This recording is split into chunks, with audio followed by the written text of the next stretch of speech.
김영규 선생님은 꽃길만 걸으라는 덕담처럼 허무한 말이 없다고 했는데 무슨 말씀이십니까? 꽃길만 걸으란 말은 허무하다. 그 이유는 없는 세계라 그렇습니다. 어디에 꽃길만 있겠습니까? 좀 전에 말씀드린 재벌의 자제로 태어났다 해서 거기에 감당해야 될 극의 관계가 없지 않습니다. 내가 내 삶에 나는 감당해야 될 숙제가 없다 이런 분이 있으면 손들으라고 제가 어디 가서 단호하게 말씀드립니다. 스님들 모이신 자리에 가서도 손 드시는 분이 있으면 내가 전 재산을 팔아서 스승으로 모시겠다. 근데 6개월쯤 살아보면 금방 나온다. 당신 숙제가 뭔지. 꽃길은 없는 세계죠. 꽃길이 되려면 오동나무의 지혜. 아, 바람이 나랑 함께 살지. 나를 살리는 녀석이지. 오동나무에게 바람이 얼마나 중요합니까? 바람 없으면 광합성이 안 돼요. 이 나를 어렵게 하는 측면만 어떤 사물에서 반쪽만 바라보면 그 반쪽을 떼내서 나를 돕는 관계만 갖겠다. 이게 꽃길이라고 생각하는 것 같아요. 근데 이 둘이 합쳐져 꽃길인 겁니다.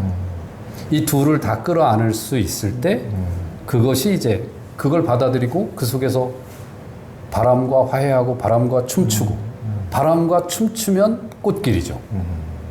오동나무가 바람과 춤추는 모습을 보면 야, 저게 꽃길이구나. 대나무가 바람과 화해하고 춤추는 모습을 보면 저게 꽃길이구나. 바람 떼내고 꽃길이 있는 게 아니구나. 이걸 알게 되죠.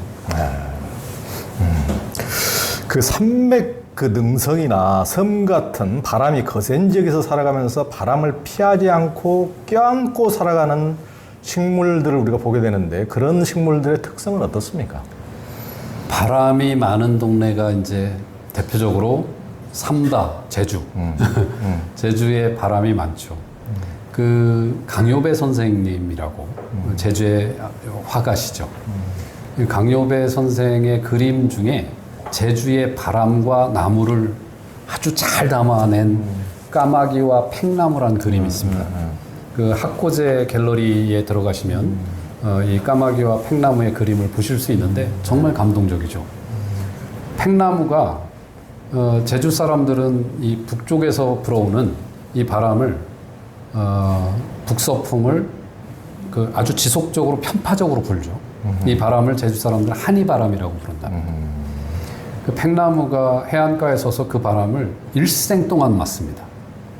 그래서 그 나무의 가지를 보면 바람이 그려낸 무늬처럼 한쪽 방향으로만 쫙 마치 새의 꼬리처럼 이렇게 쫙 나가 있습니다. 이게 바람과 화해하고 있는 제주의 그 팽나무의 모습인데 울릉도로 넘어가 보면 울릉도에는 이제 잣나무 중에 엄청난 바람을 또한 견뎌내고 있는 잣나무가 있는데 그게 바로 섬잣나무죠. 잣나무는 이파리가 뭉쳐나는데 그게 5장입니다. 소나무는 2장이고 이 잣나무가 이파리가 보통 육지의 잣나무는 이 정도로 깁니다.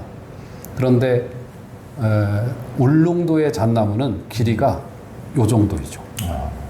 바람의 저항을 줄이기 위해서 잎을 줄여낸 겁니다. 그리고 키가 그 육지의 잣나무처럼 그렇게 엄청나게 클 수가 없습니다. 바람이 또 무시로 부는 땅이 있는데 그게 소백산 같은 자리입니다. 이 소백산은 동에서 서로 뻗어 있는 산맥이잖아요. 단양에서 영주 풍기 쪽으로 이 경계를 이루고 있는데 단양에서 도약하는 바람이 풍기 영주 쪽으로 바람이 도약하면서 올랐다가 쏟아져 내립니다. 거기에 주로 바람이 많으니까 이 산맥도 늙어가지고 흙이 별로 없어요. 바위가 주로 쫙 있죠. 거기에 사는 향나무. 이들은 우리 육지의 일반적인 향나무와 달리 바람과 화해하는 방법으로 키를 낮춥니다. 그리고 누워서 크죠. 누워서 살아갑니다. 그래서 이게 눈잣나무라고 부릅니다. 눈향나무라고 부르죠. 눈향나무 이름이 참 예쁘잖아요. 처음에 전 듣고 야, 눈과 관련이 있나 보다. 근데 이게 누웠다는 뜻인 거예요. 그게 바람과 누워 사는 원망 없이 삶을 사랑하고 있는 눈잣나무의 모습인 거죠. 이게 이름을 좀 바꿔야 되겠네요. 혼동을 이야기하지 않던 눈 향나무 그러든지 뭐 눈 향나무를 그 사는 것들은 모두 죽게 마련인데요. 숲에서 사는 생명들의 죽음은 어떻습니까? 죽음을 사유하지 않고 사는 삶은 막 살죠. 그리고 죽음을 사유하지 않고 사는 삶은 삶이 마디지 못합니다. 그 철새들처럼 삶이 유한하다는 것을 온전히 깨닫기만 해도 한 번뿐인 이번 이 삶을 정말 아름답게 더 기쁘게 살려고 애쓰죠. 죽음을 사유하기에 가장 좋은 소재는 숲에 있다라고 저는 생각을 합니다. 나무들은 무수한 분투와 상실을 겪어가며 마침내 꽃을 피우고 끝내 이제 죽음으로 돌아가는데요. 이 죽음으로 돌아갈 때 보면 인간들은 죽어서도 뭘 남기고 싶어 하죠. 네, 그 유교의 전통에 의해서 이게 무덤에 가면 갓을 씌워 놓지 않습니까? 아, 벼슬이 이랬어. 지금도 뭐 그런 것들을 또 그 애쓰는 분들도 있는 것 같은데, 나무와 풀들은 살았던 적 없는 것처럼 다 되돌려 놓죠. 그래서 그것 덕분에 다음의 생명들이 그 공간에서 일어설 수 있죠.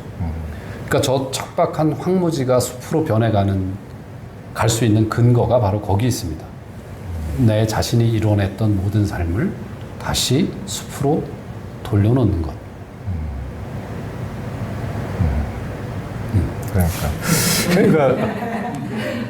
그러니까 뭐 풀이나 이런 생명들은 굉장히 또 순환이 빠르고 죽었다 할 것도 없이 죽은 듯 하면 또 다음 봄에 또 살아나기도 하고 그러는데, 또 지리산 같은데 고사목은 죽어서 살아서 천년, 죽어서 천년 또 그런다고 그러거든요. 고사목 같은 경우는 참 눈밭에서도 고고하게 죽어서도 이렇게 참 죽어 있지만은 어떤 참 고고한 또 기상이 죽어서도 오래가는 그런 것들이 주는 또 영감도 있더라고요. 이제 살아 천년 죽어 천년 한다는 주목은 사실 주목의 사연을 이해하면 왜 천년을 살고, 그러니까 비유이긴 하지만 왜 그토록 그 느리게 오랫동안 살아야 하고 왜 그토록 오랫동안 썩어가야 하는가, 이 사연을 알게 되면 그것도 눈물겹습니다. 주목의 서식지는 가장 비옥한 토양입니다. 즉 숲이 깊어져가는 단계의 마지막 단계쯤에서 주목은 싹을 틔우는 겁니다. 그러면 양분이 많은 땅이죠. 양분이 많은 땅은 이제 자동으로 이해하겠죠? 그늘이 짙은 땅. 그늘이 짙기 때문에 숲으로 떨어지는 빛이 너무도 적어요. 그러니까 광합성을 할 수 있는 이 조건이 안 좋아요. 소나무는 그런 자리에서 죽지만, 발화도 안 하고 그런 환경이 되면 죽지만, 주목은 첫째 견디는 꼴을 만들었어요. 난 견딘다. 잘 견디는 사람 있잖아요. 그거 똑같습니다. 그러니까 그의 본성 중에 하나가 견디는 겁니다.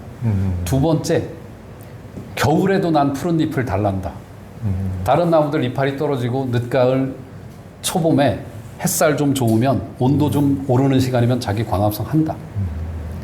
이게 주목이 살아내는 것이고, 그러다 보면 위에 나무가 눈에 가지가 뚝 부러지잖아요.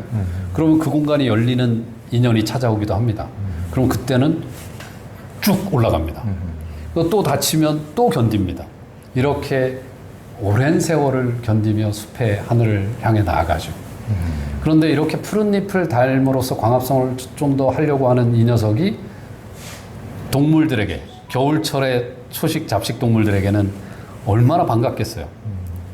그 생명의 역사는 길어요. 수억 년을 봐야죠. 그러면 그걸 뜯어먹었겠죠. 주목이 뜯어먹히지 않기 위하여 자기 꼴을 독으로 무장해뒀습니다. 그 온몸이 독이다. 주목이. 독이 없는 자리에 딱 하나 있다. 열매입니다. 그 열매는 새들과 나눠야 하니까요. 그래야 자기를 번식할 수 있으니까요. 그래서 이 녀석들이 그 방부 효과가 있는 겁니다. 그러니까 죽어서도 오랫동안 거의 마모되듯이 그렇게 그 쑥 되돌아가죠. 죽음을 사유하면 현재를 살고 싶어집니다. 아까 말씀드린 것처럼 그렇구나. 지금 잘 살아야겠구나. 여기 살아야겠구나. 이 숲이 늘 그렇게 말을 건네는 것 같습니다. 그러니까 이집트 미라 보면은 막 3,000년, 4,000년 전에 하는데 그걸 보면 자기들은 이제 그 불멸하고 싶은 욕망을 거기에 투사해서 그렇게 만들기는 하지만 어떻게 보면 가엾어 보이잖아요. 죽어도서 무로 회귀하지 못하고 죽어서도 끝내 방부 처리돼가지고 완전히 저렇게 수천 년 동안 본 고향으로 못 돌아가는 듯한 그런 모습, 이제 그런 걸 다른 사람들의 구경거리가 되고 그런 것처럼 야, 주목도 정말 그 자기 보호를 위해서 도끼를 품어서 도끼에 한이 1000년을 가는구나 그게. 아우, 또 찬설이 내리는 곳에 고고하게 서 있는 것이 뭐 있었는데 또 그게 또 전혀 또 다른 그 사연이 또 담겨 있네요.